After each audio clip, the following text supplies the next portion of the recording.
পায়ে পড়ি তোমার, একটা গল্প লেখো তুমি শরৎবাবু।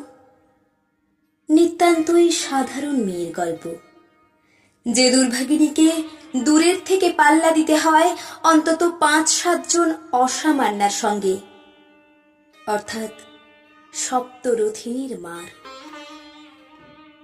বুঝে নিয়েছি আমার কপাল ভেঙেছে, হার হয়েছে আমার। কিন্তু তুমি যার কথা লিখবে তাকে জিতিয়ে দিও আমার হয়ে। পড়তে পড়তে বুক যেন ওঠে ফুলে, ফুলচন্দন পড়ুক তোমার কলমের মুখে। তাকে নাম দিও মালতী, ওই নামটা আমার।